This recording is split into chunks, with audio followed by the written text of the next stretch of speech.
Yeah, welcome to Ag Committee meeting. You can shut that, please.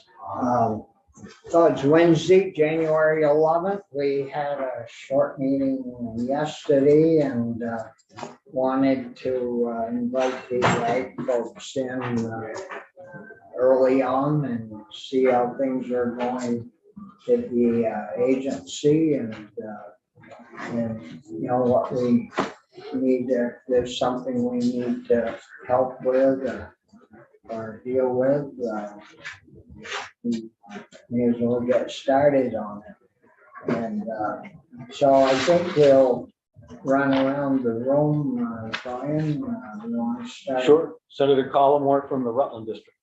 Brian's a vice chair. Senator Irene Runner from Chittenden North. Senator Brian Campion, Bennington County. Rich Westman, Senator from Illinois. And Bobby Starr from Orleans County. And maybe we could do the same in the room. You want to start? Sure, Senator. Good morning, Ryan Patch, Agency of Ag. Obviously, I am the Agriculture, Climate, and Land Use Policy Manager. Good morning, Senators. My name is Stephen Glenell. I'm the Director of the Public Health and Agricultural Resource Management Division. Yeah. Good morning, Senators. Dave Huber, Deputy Director of the Public Health and Agricultural Resource Management Division. Stephanie Smith, also same title as Dave Huber. Yeah. Nice to see you all today. Yeah. Good morning, everybody. My name is Glenn Evans. I'm the Director of the Vermont Ag and Environmental Laboratory. Great. Hi, good morning. I'm Dana Gage. I'm the Assistant Director for the Division of Water Quality. And hello, I'm Laura Petro. I'm the Director of Water Quality in the Agency of Ag. Yeah, and we have Diane. Oh, this is Diane. Diane Boffeld, Director of Administrative Services with the Agency of Agriculture and the Administration Division. Yeah, and EB. Good morning to all of our senators. I'm E.B. Flory. I'm the Food Safety and Consumer Protection Division Director and also serve as our Dairy Section Chief within that division. Yeah, well, thank all of you for coming this morning. And we'll lead off this morning. The secretary is away, I believe, this morning at a farm meeting in Franklin County.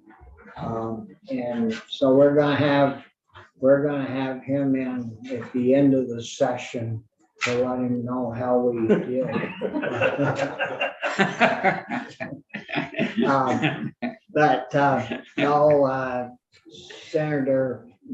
Senator Welch was having a farm meeting up there, and that was good that Branson to be able to be there. He'll report back to us. So I think we've got him scheduled in. Tomorrow. So anyways, we may as well get started. Diane, would you like to lead off? Well, Senator Starr, thank you very much for inviting us. You asked for some specific information on the dairy industry that myself and E.B. Flory will present. So would you like us to leave that to the end and let the other folks give their overview of the agency, and we can utilize the last bit of time to go through that specific dairy information you requested for today? Yeah, you want to do that at the end? Give more time for specific questions potentially? Yeah. Okay. So I would encourage the folks in the room to go first, and E.B. Flory and I would round it out at the end if possible. Yeah, that sounds like a plan. Thank you. So any one of you folks want to lead off? Ryan, do you want to tell us a little bit about what you're doing and how it's going, and we'll work our way around the room? Yes, sir. I'd be more than happy to. I have provided a brief set of slides with Ms. Lehman to share with the committee, and I will work to sign on to Zoom so I can share the screen up there so you can see it. From the email, we received, an update on ecosystem services would be related to the payment for ecosystem services working group that was commissioned in 2019 and has been meeting diligently ever since. There was a pause for COVID, but the group got back together in 2021 and has subsequently met 28 times in the previous 2 years. So very active group of members, and I will stall a bit more to share my screen. Excuse me. Let's see if this works. While you're getting ready there, Will, Abby Willard, would you like to introduce yourself and tell us what you do? I'd be happy to, Senator Starr. Good morning, everyone. My name is Abby Willard. I'm the director of the Ag Development Division here at the Agency of Agriculture. Sorry I can't be there with you in person today. I need to take my mom to a doctor's appointment. So I can share a little bit about the Ag Development Division and then can share some of our accomplishments and vision for the future, if that would be helpful. Yeah, and Great. Do you have any particular time crunch or time schedule that you need to watch for? Thank you for that. I can be on for the next hour and then I have to hop off at 10 and then I can come back at 10:30, 10:45. So I'm happy to go early or go late, whatever suits the committee. Yeah. Well, maybe we'll get through Ryan and then hop back to you and. Sounds great. Yeah. Thank you. We'll try to keep it brief then, under an hour for a brief update. Great, is everyone hopefully seeing a brief presentation up there? So Payment for Ecosystem Services Working Group, part of a long series of important discussions in the state. I just wanted to put a brief history here as I see it of some of the statutory kind of precursors and what really created the PES working group, right? But, to go back to Act 64 2015, right, that was the first time a definition of healthy soil was put in the statute for agriculture. It's been an important part of, water quality cleanup efforts, and it was subsequent to that part of the continued discussion on how agriculture can maintain viability as a sector and also work to improve not just water quality, but other ecosystem services. And so there were a series of bills over the next 3 years trying to define what is regenerative agriculture, what is regenerative soils, what is regenerative farming. And then Act 64 of 2019 and Act 83 of 2019 gave us two companion bills, one defining regenerative farming in part, and the other authorizing and setting up the soil conservation practice and payment for ecosystem services working group, which has subsequently received a rename and an additional charge from this committee in particular, and then an extension in time for the working group to meet after providing a summary of the work that the group has done. Payment for ecosystem services or ecosystem services valuation was raised by the Farmers Watershed Alliance groups that exist in the state. Champlain Valley Farmers Coalition, the Franklin Grand Isle Farmers Watershed Alliance, and the Connecticut River Watershed Farmers Alliance. You'll recall the joint hearing in the big room with the farmer watershed groups to articulate the progress they've made since Act 64 in 2015. This was in 2019, so it's been about 3 years of implementation and how farmers can be hired to provide additional benefit as one framework to look at how farmers manage their fields can have deleterious or positive impacts on the environment and other ecosystem service outcomes. And so this, farmers stood up and said, we're ready to do more, help set up a program to do this. And from that came Act 83 of 2019, which created the Payment for Ecosystem Services Working Group. The legislative purpose for the group as charged in the bill was to establish a working group to recommend financial incentives designed to encourage farmers in Vermont to implement agricultural practices that improve soil health, there's that definition again, enhance crop resilience, increase carbon storage and stormwater storage capacity, and reduce agricultural runoff to waters. And agriculture, in my view, is a very exciting sector because it is a land use that can both provide food as well as provide those ecosystem service benefits at the same time. And you don't have to sacrifice one for the other, provided you're applying the right types of management for the soils and the crops being grown. But that can take a significant amount of technical experience and specialized equipment depending on the conservation practice or crop being grown. And so this started that working group process. Act 83, as I mentioned, was the original genesis. The group met 5 times during that time period, held some webinars. The discussion was very rich, and there was consensus about there's something here, but we need more time to research, study, and recommend the right framework for Vermont farmers.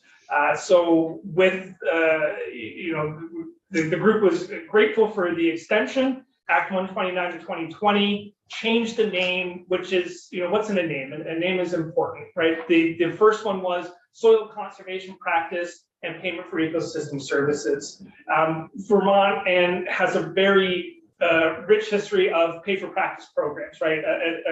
Financial assistance to implement cover crop as an example of the 75 to 90% of the cost of implementing it, very effective. This group wanted to take a more holistic look at farming and think about performance outcomes. Think about what are the performance standards we want to set for agriculture and how to incentivize farmers to reach them and provide compensation for when they achieve those standards that exceed a particular threshold or environmental standard. And so the name was changed to the Payment for Ecosystem Services and Soil Health Working Group, as soil health was the focus and the foundation from which these benefits are derived. Looking at soil as a living interface, not just an inert media in which to stir it up, add fertilizer and seeds and grow stuff. It's a living organism and has to be stewarded as such. And so putting that concept of soil health front and center in the working group title really set the stage for the conversations that were to come. Also added a number of members. I'll run through those members in a second, and then added a deliverable for a Payment for Ecosystem Services report, which is due to the Senate Committee on Agriculture and the House Committee on Agricultural Food Resiliency and Forestry on Sunday. So we'll make sure to get that in on Friday, but that will be quite a large report because there was a lot of research, but there is a specific recommendation for a program that I will get to, and myself, co-chair, and other members and interested parties would be more than happy to come and talk about the program recommendation and the plan that we have to implement the particular program. So I'm just going to give a quick preview and try not to take too much time on this because it's a very all-encompassing conversation. We've shared 2 reports with you. Okay, just takes a second. Gotcha. We've shared 2 reports. One was an interim report, or 2 interim reports really, that focuses on what we've learned and where the group thinks are going. So those are just here for reference. There are 18 members on the working group representing a multitude of different organizations and interests. The list of the members are presented here. And we've had, really committed participation throughout this process. So this is a diagram that you'll see in a second that is one that we put up to try to describe, well, what are we talking about when we talk about ecosystem services? We can think about food and fiber as some ecosystem services that are provisioned by land when they're stewarded by humans to cultivate the land to grow food and crops. Depending on how land is managed, you can have numerous different outcomes, positive or negative, on pollination, air quality, water quality, aesthetic values, nutrient cycling, photosynthesis rates, right? But there's a, ecosystems is meant to be a broad, holistic term to speak about the benefits that can be derived from management of agricultural soils. The General Assembly, and this committee in particular, worked to appropriate a total of $1.25 million to this program to deliver payments to farmers for qualified ecosystem services. And so what the working group has endeavored to do is provide a recommendation and a program for how to do that. In total, the working group met 33 times since 2019, and that's not counting the steering committee meetings or the subtask group meetings that were convened as a part of this group. So it was very active, meeting basically every other Tuesday to really dig into a lot of these questions.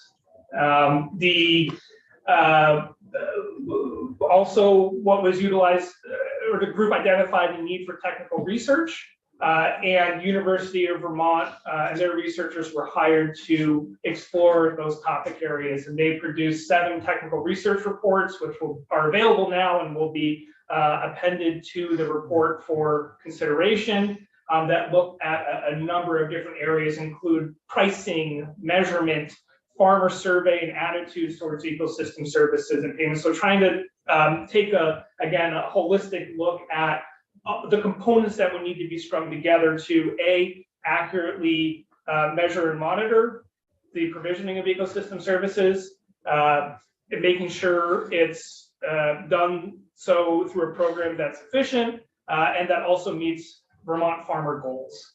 And so that's what the technical contractor dug into and provided 7 very high quality reports. And that's in the report we're going to get next week. Yes, Senator.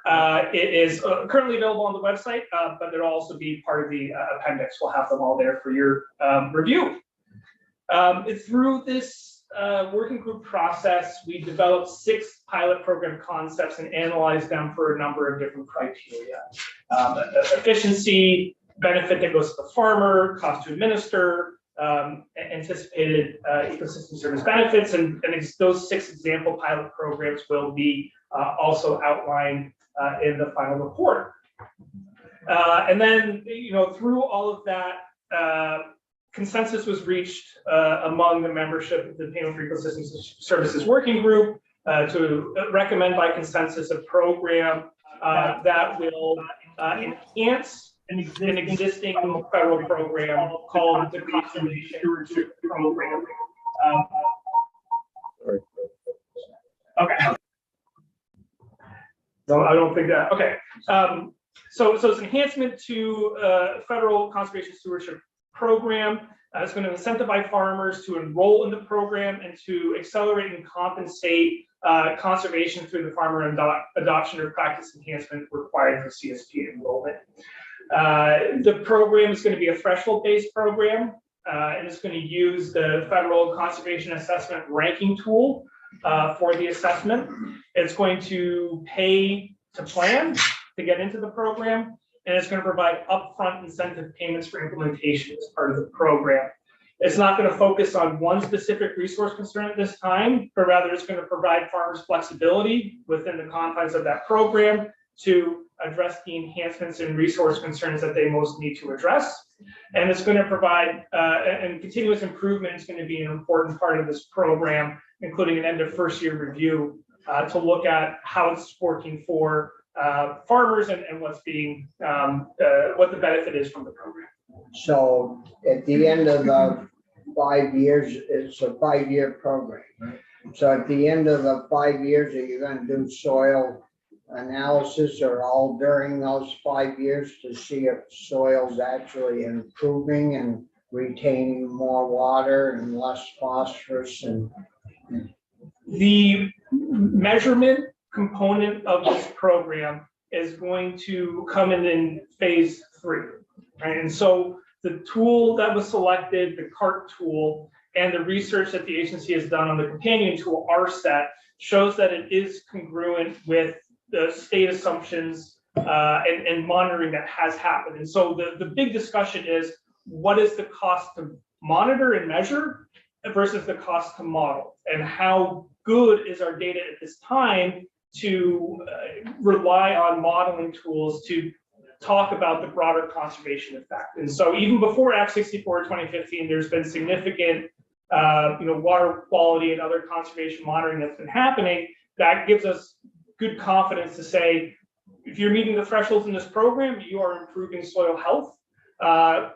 Further research within the CART tool to say exactly how many tons of CO2 are abated across the whole farm, or how many pounds of phosphorus or pounds of nitrogen are reduced as part of loss, is something that will come in phase 3 of the program. But each individual practice that is implemented through CSP will be reported to DEC and part of the state clean water reporting framework. And so those specific practices will be counted as the whole farm assessment that directionally now is congruent with improving water quality and soil health. Those specific outcomes on a whole farm basis will take more time to build that assessment framework. And so what you see on the board is confusing and detailed, but this was the output of yesterday was the last meeting of the Ecosystem Services Working Group, and this was the flow chart that was agreed upon for the program and how it's going to operate. What's conceived here is the need for additional technical assistance. It was articulated that there is more need for agronomy professionals and conservation professionals to work with farmers to help support them to apply and enroll in the conservation stewardship program. And so that is what's one part of the proposal, is to fund that effort. And then there is within the CSP program an acknowledgement that the planning that you need to do is significant before you can even get into the program. And so similar to the state's pay for phosphorus program or pay for performance program, providing a planning incentive payment. So when you complete planning, there's an incentive for doing so. And there's an explicit off-ramp because the standards in this program are such where not every farm will qualify for CSP.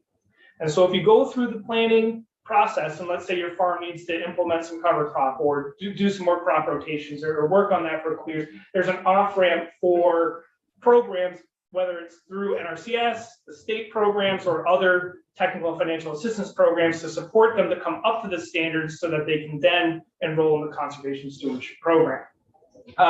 The next part is, once they're accepted, they have to come up with a conservation plan to plan out 5 years of management rotation. That's a long time on farms that can get really complicated.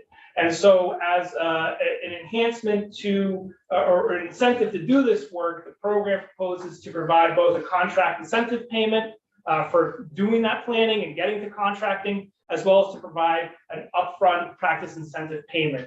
You may have to implement practices, or you do have to implement practices across your farm, not just in the cropland, to be eligible for CSP. And so this can provide some upfront funding to support them to implement those practices. In addition, NRCS also has program payment. So that is the bulk of the payment is going to come from the federal side in their conservation stewardship program. This, like many state programs, is working to kind of fill the gaps that have been identified for Vermont farmers, and how we can leverage that existing federal dollars and provide an incentive payment for to get farmers into the program. So as I mentioned, what's been discussed is a phased program rollout. What we just looked at was phase 1. Big part of the charge, as well as the goals of the working group, are to next look at specific resource concern categories. So digging more into soil health, digging into biodiversity questions, digging into explicit water quality considerations. That is an area that there are potential grants available in NRCS that the state or other partners can apply for. to bring in additional funding to support emphasis and reward for meeting particular resource concerns that are quantified within the CSP program. Go ahead. I've got to check out at 9:30 for me, so I'm just curious, do we have when I think about schools in terms of education policy, which is my afternoon committee, I always think, all right, this percentage of schools, things are going well. These are the schools that we really need to focus on. Do we have a sense of the number of farms or a percentage of farms that you feel are sort of moving in this good direction already with soils? And, do you have a sense of, farms that, really we need to sort of help them focus on them? Is that sort of how you approach some of this stuff sometimes? Just help me as a new member. Yeah. Absolutely. So you have all sides of the spectrum that have shared comments about this. I've been doing this all along. I don't have to do anything more. Yeah. Why am I never eligible for programs? Because you got to have a problem to fix it is a common refrain. Okay. And so acknowledging that there are those stewards, those farmer stewards that have been doing this all along, and there are those that, for example, are doing good work, are meeting standards, but can do more. And so the CSP program is a good fit for those that have gone through the process of doing the regulatory compliance side, right? Meeting T, tolerable soil loss, complying with crop rotation, nutrient management standards. Like, those are the type of things I would expect from a farm to be able to be eligible for CSP. And then, of course, you have the non-compliant farms, which still need to do even baseline work to get into compliance with the environmental standards that Vermont has set.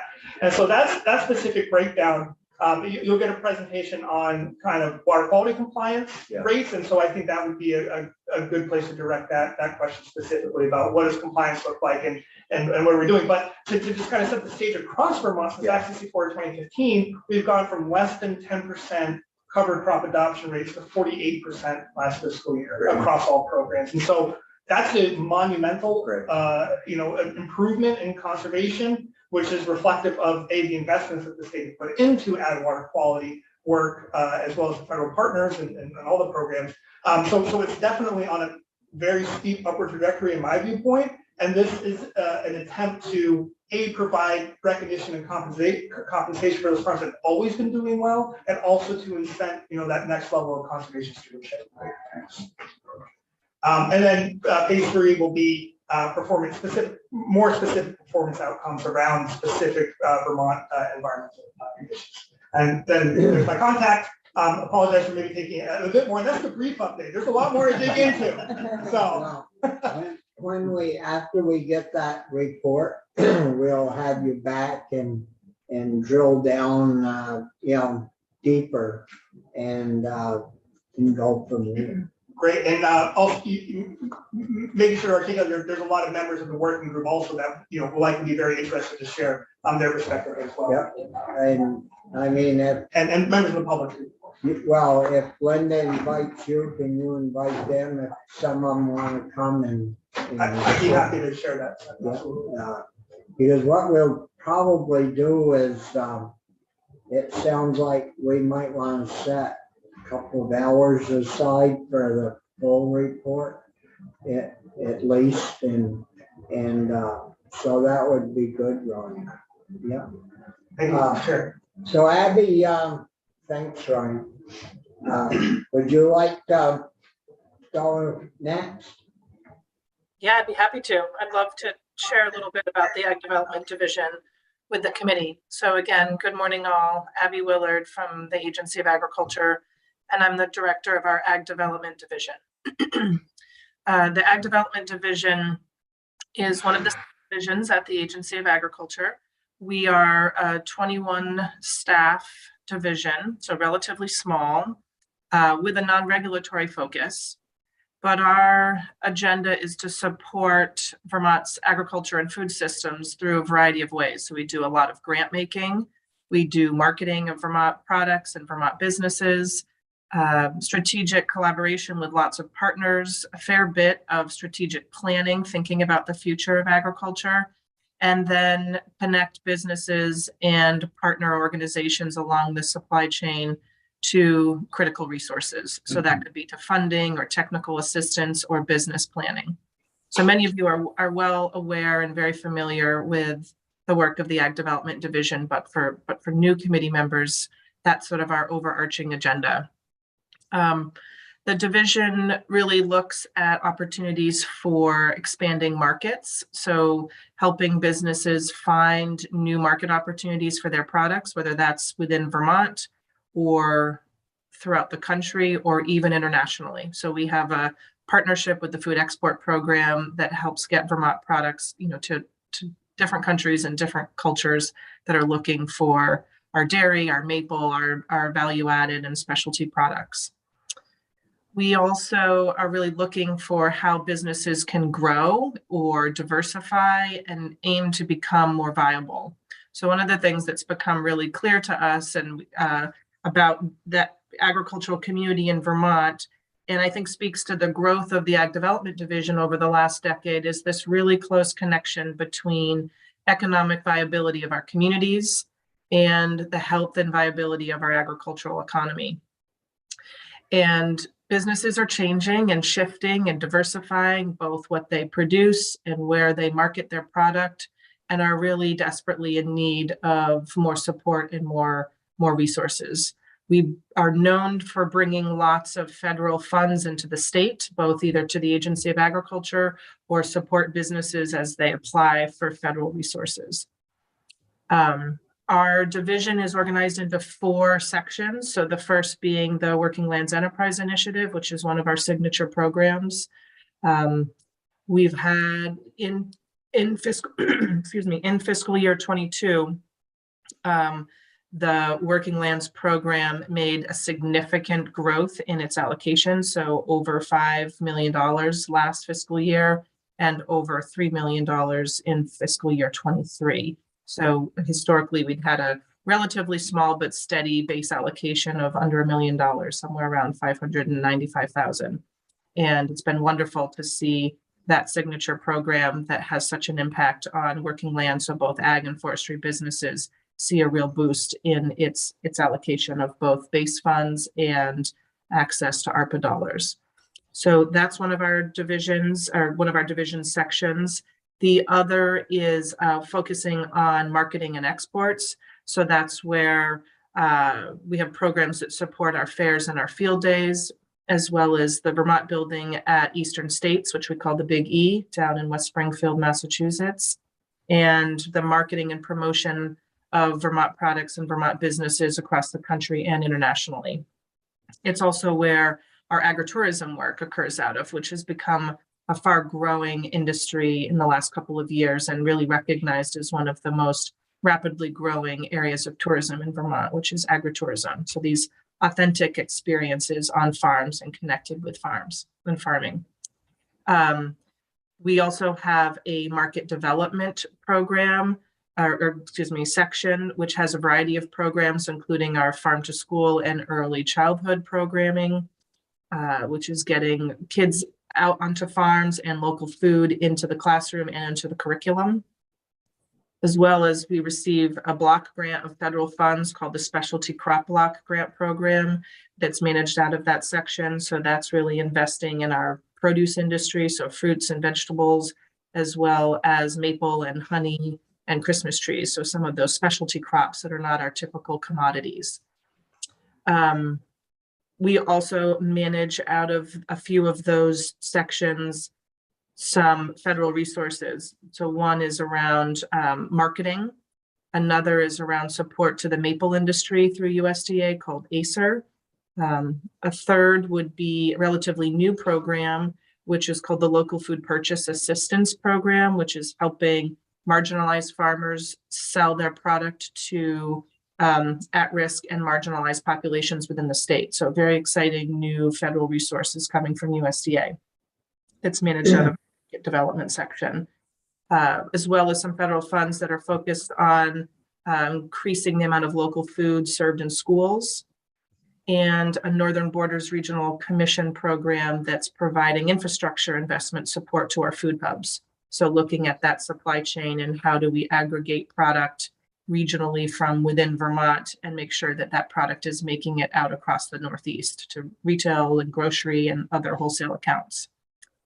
And then lastly, Go ahead and finish up, Abby, and Well, I'll ask. one last section area that I wanted to focus on, and it's a big one, and a really special kind of opportunity for the Ag Development Division and the Agency of Agriculture is the Northeast Dairy Business Innovation Center.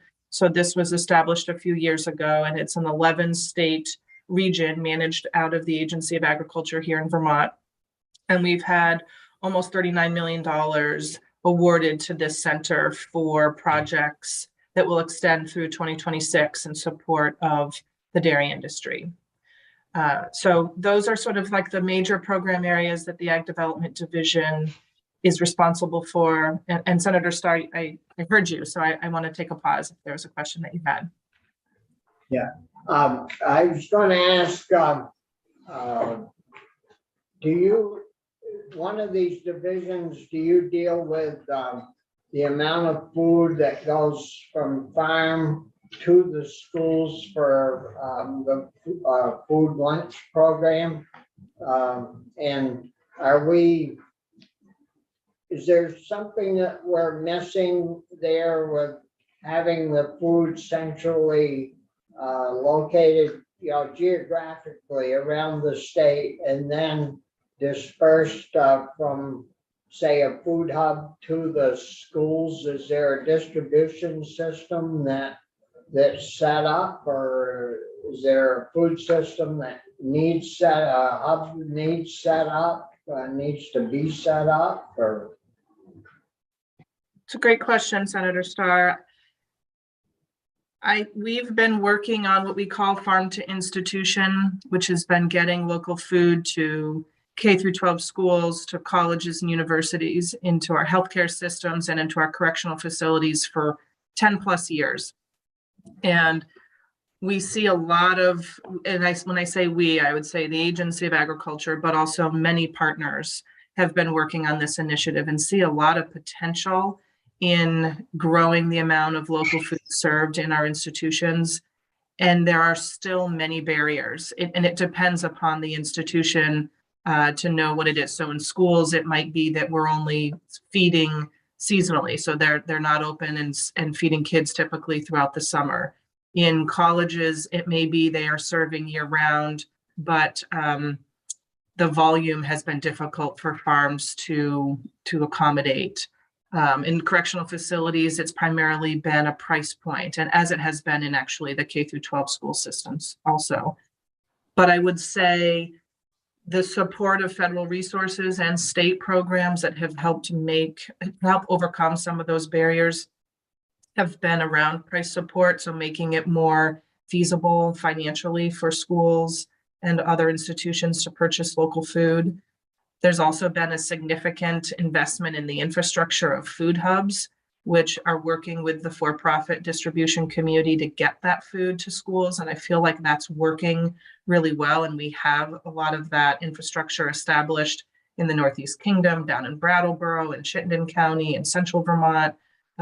So it feels like a lot of those historical barriers around distribution and kind of relationship building have been overcome in most cases. I think we still struggle with paying a fair price to the farmer and having it be affordable to the institution that's then trying to, process that food and turn it into food at a really low price point for their population.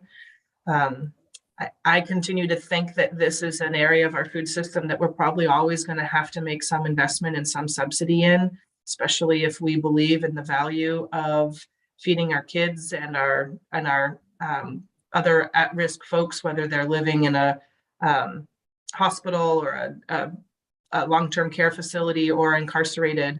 I think it's going to be something that we have to make a conscious decision that it's both good for our ag economy to have that market, but also really good for those populations to have access to healthy, nutritious local food.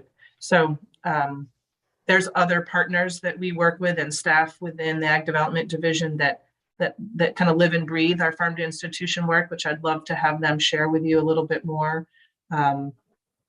We'll have a farm to school impact report ready in the next month that we'd be more than happy and intend to share with this committee, to share some of the accomplishments and and really creative visioning work that's happening in that sector. So maybe we can continue that conversation in greater detail in the coming weeks.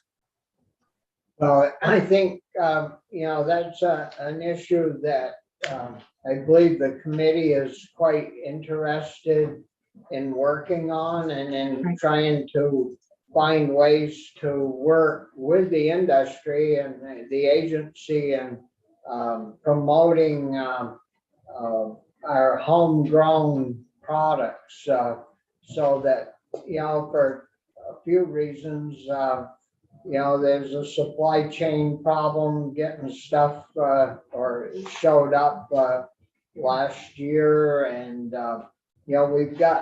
we have young people that want to get into producing, food for our own people.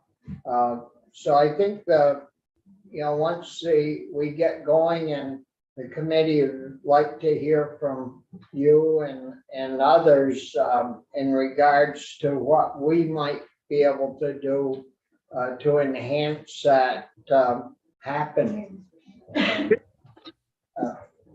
We'd love to do that, Senator. I think it's a really thinking about serving our local markets has a really feel-good component. And it also, when we talk with producers, they want to feed their community. They want to be a viable business and they want to find markets outside of Vermont, but oftentimes they want to have a connection to their community, whether that's their school or their food shelves or the colleges in their county, and really feel like they're making a contribution. They spend so much time and energy growing and producing food. To be able to then feed their neighbors and feed their community is really, really important to them. And we do that in a variety of ways. We have farmers markets and farm stands and lots of direct to consumer opportunities. And that's where farm to institution or farm to school is one step removed, because there's often a distributor or an aggregator in the mix to get the product to the final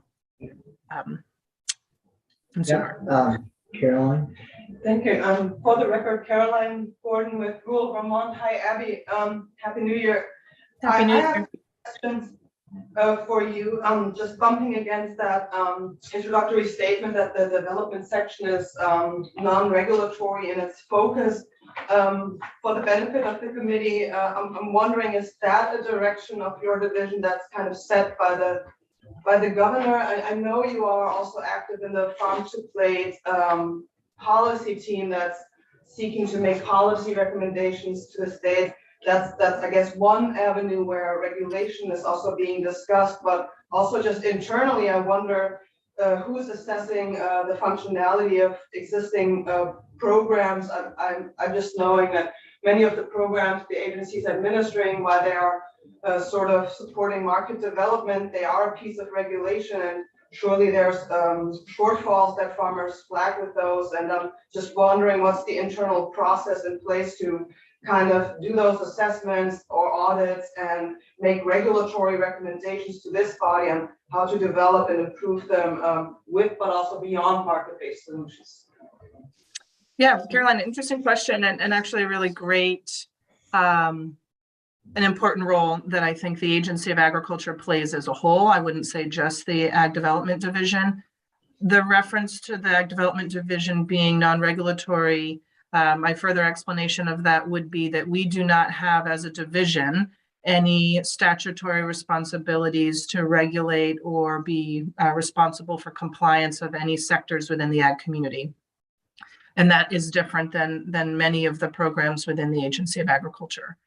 But as an agency and across all of our divisions, we're really well known and respected as professionals that work with the industry, both to seek compliance and enforcement, but also development and opportunity and change and adjustment. There's a lot of technical assistance that happens across our agency. And I think that, EB and Ryan and Nina and other folks in the room, I think can really speak to a lot of, and Laura, who I see is on the virtual meeting, can speak to a lot of that technical assistance that our programs provide. But more specifically to your question, in the Ag Development Division, We do spend a fair amount of time thinking about policy adjustment, thinking about new program opportunities, soliciting information from our industry to learn where they're struggling, where they're finding success, where they are hoping for more resources and assistance. And we do that in a variety of ways. We've done that in surveys. So we do an annual where we're just beginning to have our second annual survey of the meat slaughter and processing community that are both the federally and state inspected slaughter and processing facilities, to understand what their challenges are, what their hiring and vacancy challenges are, and where resources could be valuable to them around their infrastructure. We're launching with our Public Health and Ag Resource Management Division a hemp industry survey to get a sense of what is the hemp industry experiencing right now in the needs of policy or program development or resource support. And that's one strategy of just sort of doing reach outs to the industry in the form of a survey. We also worked diligently with the Vermont Sustainable Jobs Fund 2 years ago during the pandemic in creating the Ag and Food System Strategic Plan. And I believe that this committee will have an opportunity, hopefully in the coming, I think on Friday even, to hear from Ellen and Jake about the Ag and Food System Strategic Plan. And you'll hear about the 1,500 different Vermonters that were a part of that plan and all the effort that was put into thinking about the priority recommendations for enhancing the viability of agriculture and our food system. That looks at policy recommendations, and our agency was a kind of a hand in glove partner with VSJF as they engaged and led that process. The governor established the Future of Ag Commission through executive order 2 years ago, and that 12-member commission spends significant amount of time, so they meet at least 12 times a year and address and learn and think and strategize around what are some important opportunities and programs and policy and investments for the future of agriculture. So they submitted a report to the governor's office this past November and the previous November. So the 2021 plan submission is public and available on our website, and I'm happy to share it and use it as a kind of a talking points for where we found opportunity in the ag community. And hopefully, following the governor's budget address, I suspect that report from November of 2022 will also be released with a kind of like a further enhanced set of recommendations that came out of that commission's work. So again, engaging in these public processes and partnerships are other ways that we're looking at policy and new program investment opportunities. Yeah, thank you, Abby. Diane, did you want to add something? I think Abby covered it really well. Thank you, Senator. I was just going to pretty much echo what she said, but I think the other aspect of our regulations that we've been interacting with the legislature as well as organizations outside of state government to discuss those regulations, but they do open up markets within state and out of state. Meat inspection, dairy inspection. If you're passing that inspection, you can market your products anywhere. And so it's not, so those are important aspects as well for those who want to market within state, but also out of state or internationally. So the regulations that we have and that we have in our regulatory aspects also open markets within and beyond state borders and also beyond our international borders. So those are important as well for folks who want to market at that scale. Anything else, Abby, that you want to add at this point, or are you all set? I think I'm all set. I would just actually maybe I guess 2 additional points. Just to give some context. The Ag Development Division last fiscal year awarded over $10.4 million in grants and contracts through about a dozen different programs to our ag community. So just to give you a sense of the amount of money that's both coming into Vermont and that this body, the legislature, has been involved in bringing resources to our ag community has been really appreciated. When I looked at the Future of Ag Commission kind of action plan from last year, I think there was over $3.5 million new dollars that came to the Agency of Agriculture and the Ag Development Division, and then an additional $5+ million that came in the work that Ryan Patch spoke of. So Payment for Ecosystem Services and Climate Smart. So that's a significant amount of resources that we keep pumping into the ag economy. And yet still, I just want to acknowledge that we see businesses struggle to be viable. We see people continue to be hungry, and we still have, conflict and concern around how our natural resources are being managed and how neighbors are perceiving the farmers in their community. So while I think we all work hard at both supporting businesses, building community understanding and appreciation for agriculture, the work continues, and I don't think we're done yet. At the end of this week, you'll have 2 reports that I have been a part of, and I think there's probably others coming from the agency. So one would be kind of an initiative led by the Natural Resources Board, looking at accessory on-farm business and Act 250 opportunities for the ag community. So some really strong recommendations there around how we can support businesses as they diversify and look for new opportunities to kind of retain more of that consumer dollar for the benefit of their business. And then the second would be actually that resulted out of a conversation that happened in this committee last year.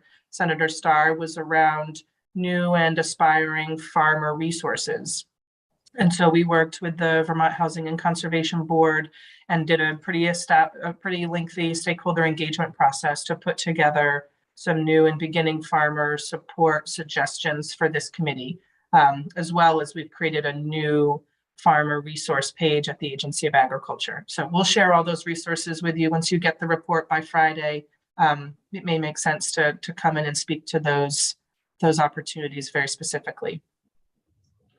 Yeah, well, I look forward to having a group in and go through that report and see, what the next step is on our part to help you folks move that forward. Great. Any other questions for Abby from the committee? Also, no. Thank you, Abby. Thank you very much. Nice to see you all. Yeah. So who would like to go next? Yeah. Yeah, thank you, Senator. My name is Stephen Dwinell. I'm the, as I said before, I'm the director for the Public Health and Agricultural Research Management Division. I'm new to the agency and to the state, moved here in July from Florida. After moving here, I was working in private industry at the time. I was contacted about this position.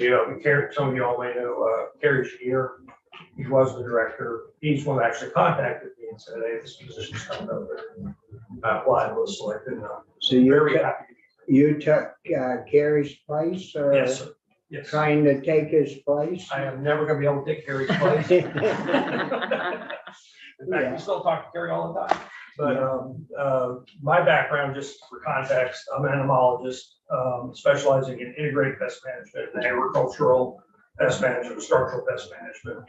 Worked in private industry and conducting environmental fate studies and in the structural pest management industry, but also was with the Florida Department of Agriculture and Consumer Services for about 30 years, administering very similar programs: the fertilizer program, the seed program, the feed program, the pesticide program, the structural pest management, and the mosquito control program. Yeah. So we've got a lot of similar experiences. This division, and just for the new members, and just to put it in context again, this division is a small division. We have 19 full-time employees and 7 seasonal. But we're responsible for 13 statutes and all the associated rules and program areas: feed, seed, fertilizer, pesticides, pest management activities, mosquito control, apiary industry. We also, the public health portion of the division revolves around the mosquito control activities, but also we have a program to survey for arboviruses both transmitted and arboviruses, arthropod viruses, and other diseases. And that's for mosquitoes and ticks. So we have a surveillance program and a mosquito surveillance program. That's the seasonal part. One thing I forgot to mention in our list of responsibilities is the nursery industry and the plant production industry for our landscaping. And that's a big part of it, becoming a more important part of what we do. And as part of that, we also have a role in monitoring for invasive species, insects, diseases, and weeds. So we've got a big role in that. And I have my two deputy directors here with me because, like I said, I'm new. I'm still on the upward part of the learning curve here. And so I'm glad they're here and they can talk about individual, their parts of their program in more detail, which I'm going to do in a minute. But the one thing I wanted to mention for the committee is the activities of the Agricultural Innovation Board, which was an important committee that was established in 2021 and started their work in 2022. The board has met 6 times in 2022. We just submitted the annual report on Monday to the legislature. We are working toward, there are 13 members that are appointed by the secretary. And we have a soil scientist, we have farmers, we have a certified crop consultant, we have a dairy industry representative, we have a University of Vermont Extension. And what we're working toward now, as dictated by the legislature, is we have to produce a set of recommendations for best management practices for seeds that are treated seeds, but not seeds that are treated with neonicotinoids, because that was one of the big concerns. And then we have a further charge in March of 2024 to provide a set of recommendations for the neonicotinoid treated seeds. Yeah. So we're working, toward that.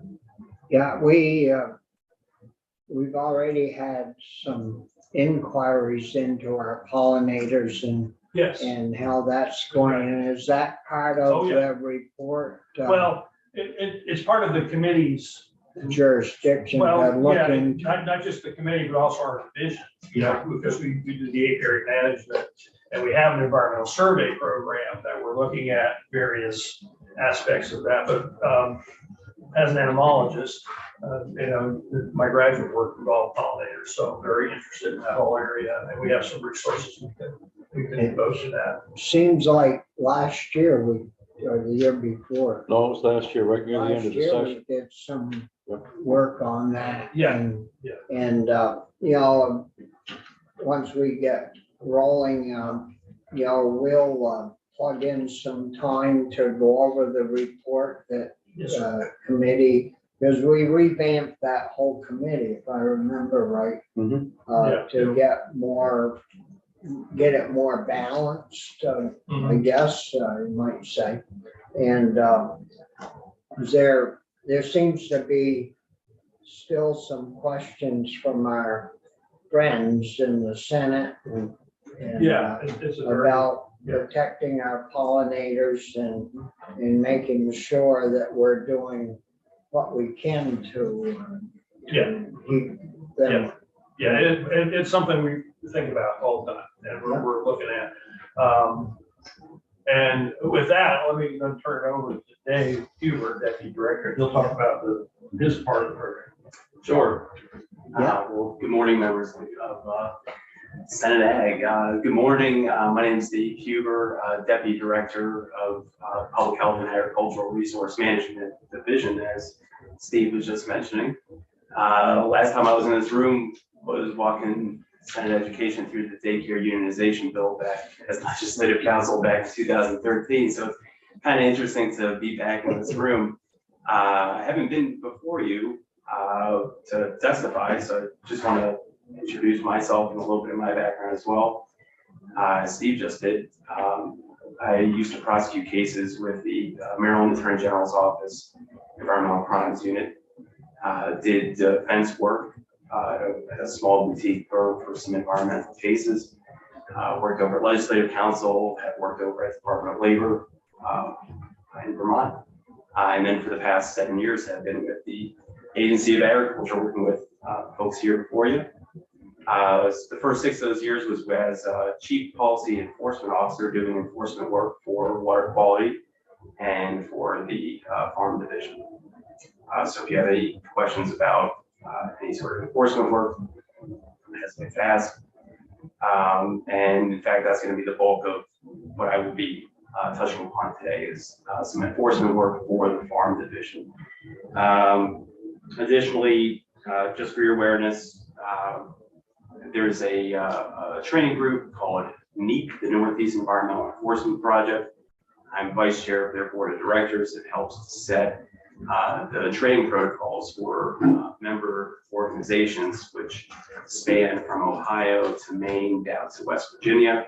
We're included. Vermont Agency of Natural Resources is also a member. We have been since 2016. Additionally, there's a group called the Association of Structural Pest Control Regulatory Officials. I'm a member of 2 of their committees. The first is Integrative Pest Management, which is acronymized as IPM, but I'll spell it out: Integrative Pest Management in Schools Committee, as well as their Inspector Training Committee, which helps to train inspectors from all 50 states. So there is a good finger on the pulse of training from the Agency of Agriculture as it relates to pesticide regulatory officials across all 50 states and even more within our Ohio to the northeast border, Ohio to Maine down to West Virginia. Additionally, there's another group called the Pesticide Regulatory Education Program. That's correct. They work with EPA, and with them, I also am on a planning committee, which helps to set all the trainings for this current 2023 year for pesticide regulatory officials. So the Agency of Agriculture tries to help out as much as we can with our expertise on pesticides and how we can help train others do the same. Did either of you, Dave, get in on I believe Elkhart just had a meeting and they postponed action on the railroad using certain pesticides for their tracks, was it that one that? Not at Elkhart. No. Elkhart, right now, we have the pesticide regulations, the 91 regs. Those are going through Elkhart currently, and we're scheduled to be back in attendance on January 19th. Yeah. So. Yeah, well, right-of-way permits for our railroads and the agency of transportation is something that we administer. That while, we put restrictions on the materials they can be used. I'm not aware of another hearing on that, but we can find, we'll certainly look into it. I mean, obviously, it'd be interesting. It seems as though I read something, they spray the tracks so that the grass doesn't, and seems like they ran into a snag at the. We'll certainly look into that, definitely. We just actually had. I think it was maybe A&R that was questioning some parts of it. Okay, well, we'll definitely check that out. Yeah, yes, sir. Thank you. And because they like A&R likes going in on ag stuff as much as they can. Yeah, we'll definitely look into that. So are there other questions for either Dave or Steve, I'd like to go into a little more detail if you like. Sure. Otherwise, I'll pass it on. Yeah, I don't know, Stephanie, did you want to go next or? Sure, yeah, I'd be happy to. I'm just going to provide some updates, just broad general information about the programs that I manage within the Public Health and Agricultural Resource Management Division. So I manage the individuals that do feed, seed, and fertilizer product registration. And that is primarily a consumer protection program to ensure that what's on the label of one of those products is met through testing. So broadly, that's what it is. For feed alone, the agency registers over 10,000 products. And those feed products include commercial feeds, pet treats, dosage form animal health products. And I can't remember the other one, but it's a wide variety of products that the agency registers. Again, also fertilizer, which includes soil amendments, plant biostimulants, and fertilizer products. And we do testing, we take samples. So the field agents that Dave manages go out into the field, take samples of these products, and then we take them to the Vermont Ag and Environmental Lab, situated between people in which the chain moves. And they get tested to ensure that they meet those label requirements. And so that's one program that I'm responsible for. There's the food residual program. We turned in our annual report on Friday, maybe of last week. The food residual program is enabled under Chapter 218 in Title 6, and it enables farms to import food residuals, which include both food waste, post-consumer food waste, pre-consumer food waste, and food processing waste onto farms for them to compost and build soil. Can I ask you a quick question regarding this while she's chatting? Happy to take questions. Yeah. Just, so I remember this came up a little bit with some constituents around their chicken farm, food residuals.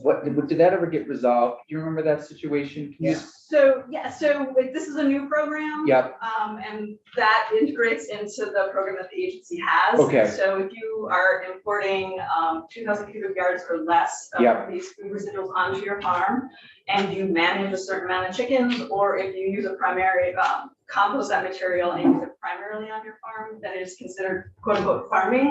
Okay. And that is part of the definition, integrated with the definition of farming within the RAPs. Thank you. Sorry, Yes. that's helpful. So yes, and so we haven't gone through rulemaking yet for this program. We're still taking in information. So in the middle of 2022, we hired a new individual to help us do this work. And thankfully that was a part of 2022 budget. So we have that individual. We know approximately 15 farms that engage in this process of varying scales. The agency has participated in 2 outreach events with the Composting Association of Vermont to talk about what our standards might be and to engage with those that are engaged in this practice and to learn information from them. We've done 5 site visits to make sure that what we're doing when we go through the rulemaking process, that we're not adopting unreasonable standards that can't be met on farms that are currently engaged in this practice.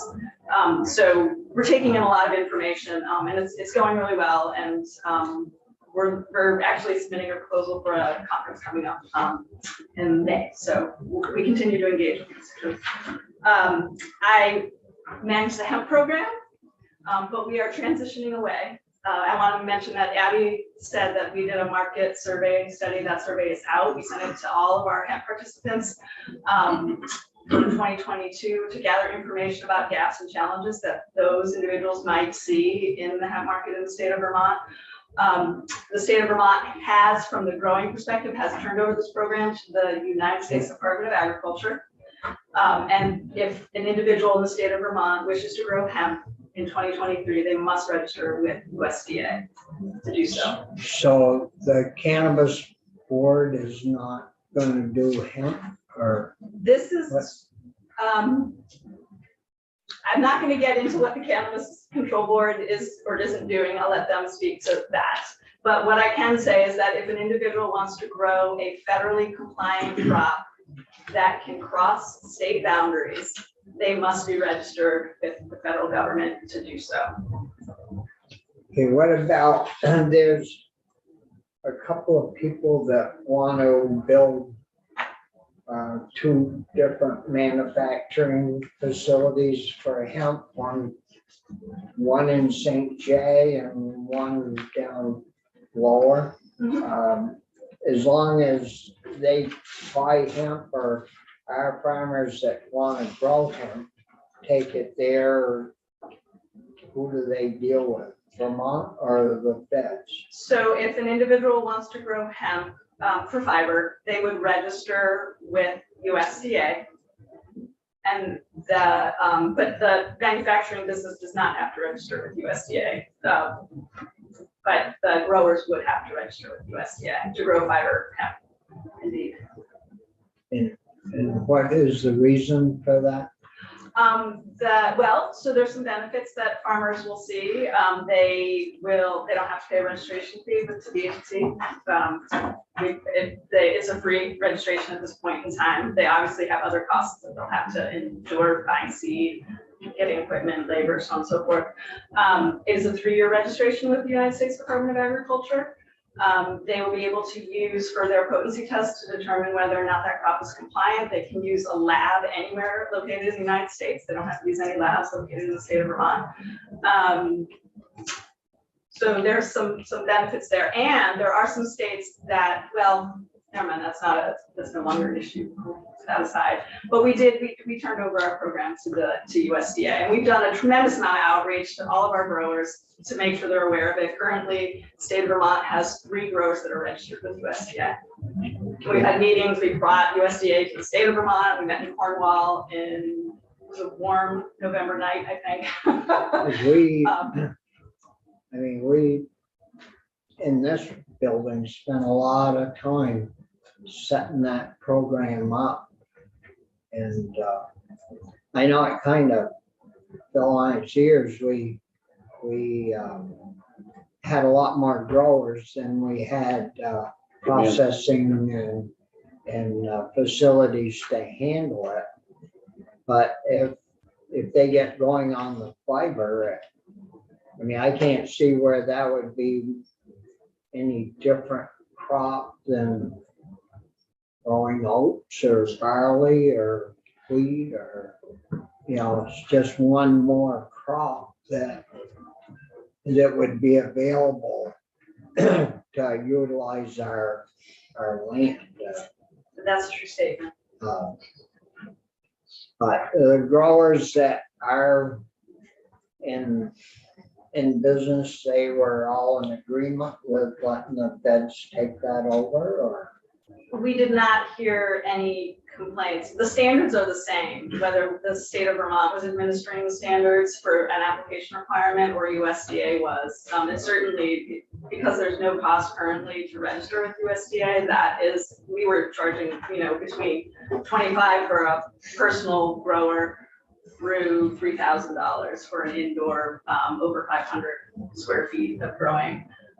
So that's a cost savings to some extent. Again, the registration is for 3 years. It's not an annual registration. So if someone was growing over 5,000 or 500 square feet for 3 years, that would be $9,000 to register with us. Whereas with USDA, there's no cost. Yeah. At this time, can't speak for what many. Well, yeah, and I think we all thought at the time that it was going to be a real thriving business, and there was going to be some money to be made, and we sort of set it up, these registration fees, to cover the cost of having the inspections done and the testing done and all that. But anyways, I want to say though that it is a thriving industry in the state of Vermont. That is, we have many growers that are making money in this business, and we have the fiber processor located in St. Jay, and I think Proctor or yeah. something. Yeah, they're interested in expanding their market. They had a fiber grower that grew 6 acres for them last year, who intends on growing 50 acres for them this year. So I think there's still tremendous opportunity. We have lots of successful businesses. The fact that the agency is getting out of administering this program should not be a reflection on the industry itself in the state of Vermont. Yep. Anything else? The nursery program that Steve mentioned, I'm not going to go into that again. We manage nurseries and we ensure that invasive pests don't get treated. And then the pesticide certification and training program, as well as pesticide registration. We do that as well within the division. So the pesticide certification and training program, we ensure that individuals that are using, restricted use pesticides are properly trained to ensure that misapplications don't happen. And there's 11 categories, my fellow colleagues here, 11 categories. And for instance, tree, forest, pesticide spraying, so that, we ensure that the people that are doing those activities, potentially for, spongy moth, that they are certainly educated in order to make those applications and don't put the, public health and safety at risk, as well as those food industries that apply for rodents. And that, again, protects public health and safety in those applications. And so we ensure they're educated to ensure that rodents aren't, in the industry or in commercial businesses. So, thank you. May I ask one question?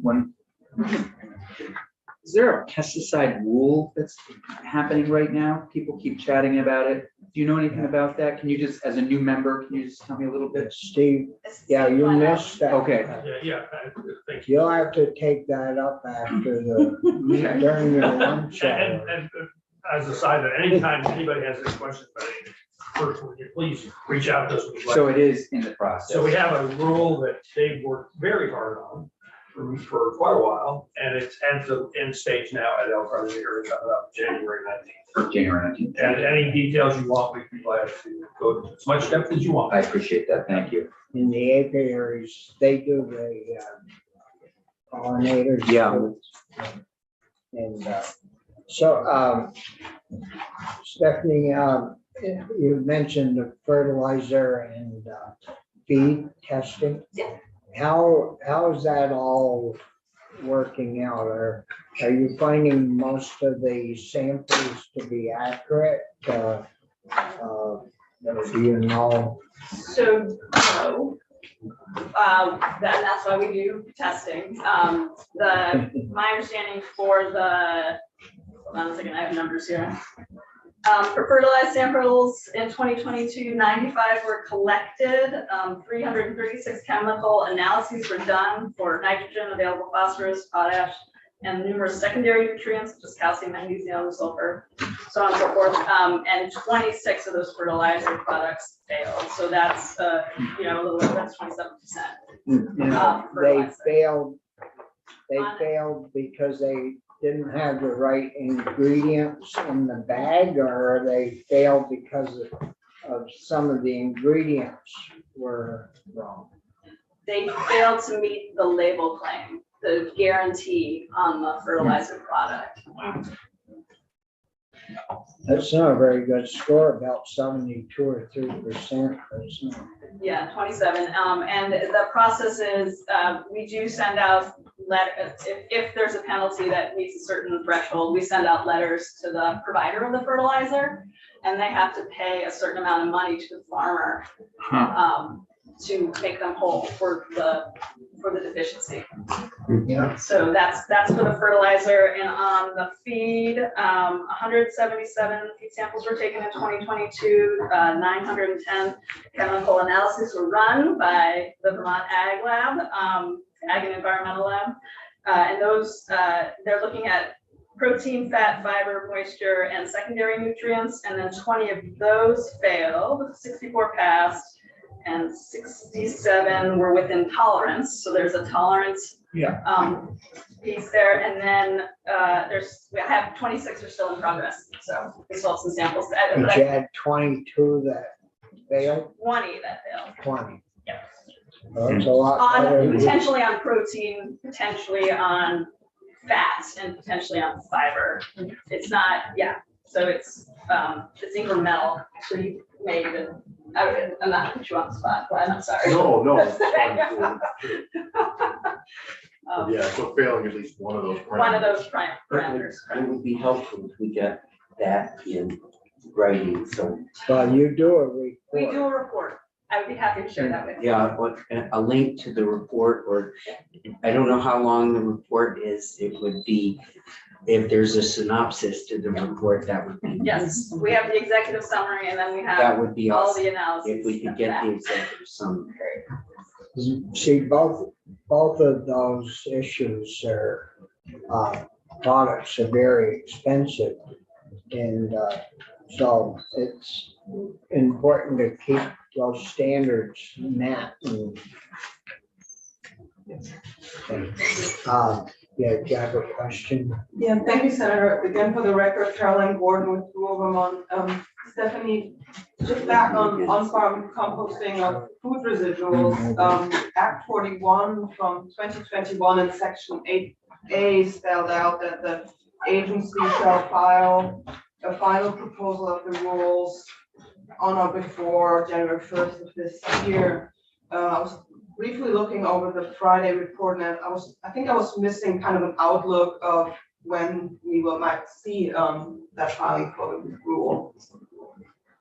Yeah, we prospectively have not put in a prospective date when we'll file the rule. We continue to meet with farmers and learn and make adjustments. So we have not produced a final copy of the rule as of yet. It's still in a draft form. And we're working closely with our with the water quality division as well in that conversation. So, yeah. We've been at Rule of Vermont working with the poultry farmers for compost foraging for many years on this issue, and we submitted draft rules early last year. And you all hopefully understand that any kind of market development for this innovative practice is stalled in promotion until a rule can be adopted. So we would like to see this move rather sooner than later, so we don't lose another summer in getting the word out. Yeah, is that something you're working on? So we work very closely with the Composting Association of Vermont. They have drafted guidance, and we've reviewed that guidance. And generally, we would, because this is a farming activity, all of the setbacks associated with surface water and groundwater and composting on bedrock, all those standards that currently exist in the RFPs would be the guidance that we would provide to any person engaged in this activity, because it's considered farming. So we do have that information, and that's clear. And I'll let Laura interrupt me if Yeah, no, I was just curious, Laura DePietro, agency guy. Caroline, what were you referencing a date? Because we don't have a date in the statute. Act 41, section 8A, that has not been adopted in the chapter 218, as I can see online. Right, yeah, so I don't think you. But it's in the act that passed. That's a true statement, yes. There's a date that it was to be adopted by, and we have not met that date. Okay. Yeah, so that's something you're working on. We're working on it, and again, we're working with the folks that are engaged in this activity. We are providing guidance both through the Composting Association of Vermont, and then also we reference the RAPs, the required agricultural practices.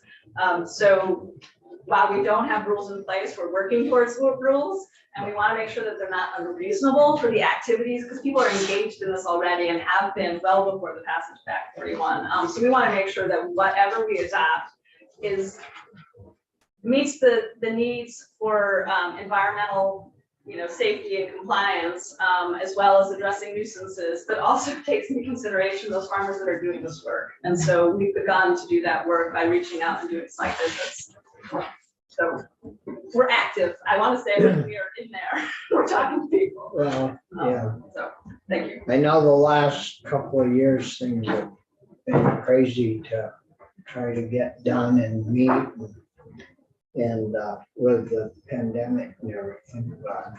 But overall, the composting situation is working quite well. Folks, for the small farms. We have approximately 15 farms that are engaged in this activity. At least 4 of them have actual certifications from the Agency of Natural Resource. So they have standards built into that certification. And then we have a list of smaller farms that are engaged in the activity, and the majority of them are actually composting, and they're not selling into the marketplace. They're just building soil on their own farms. Yeah, and they're fairly small, but yeah. We're out there, we're talking to them, and we're gathering information, and hopefully it will address their challenges and assist in their development. So, yeah. So anything else? I think probably before we start our next witness committee, we should take a little break, maybe. Sure. 10 minutes, and if you want to get up and walk around or whatever. So we'll come back 25